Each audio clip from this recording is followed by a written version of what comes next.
ergamtuu nafxanyaa harree duuda ura saba koo gabroomsuuf nyaaphaaf gurgura.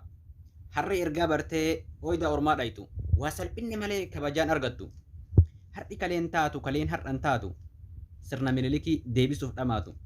Sirna harka nu mure, sirna harma nu mure, sirna sanyii ilmaan namaa lafarraa xuruure deebisuuf dhaadattu.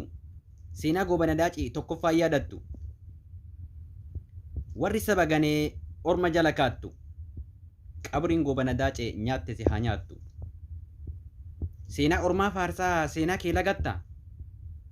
Amaanaa sabaa nyaattee Minilik faarfatta. Dimokiraasii jechaa aadaa ormaa baatta. Afaan tokko malee, amantaa takka malee, Itoophiyaa takka malee jechaa kan lallabdu.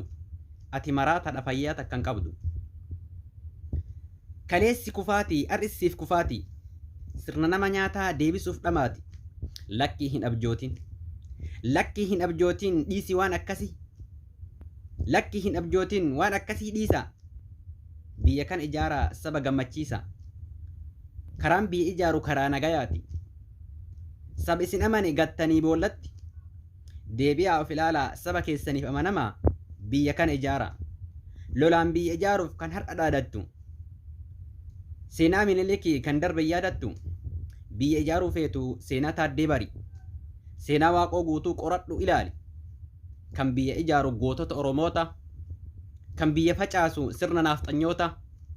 Sirna goota nyaate kan akka Hilee Fida. Har'as sirna goota nyaate kan akka Hilee Fida. Sabni kana beekaa har'as isin dida. Sirna goota nyaate kan akka Hilee Fida. Sabni kana beekaa har'as isin dida.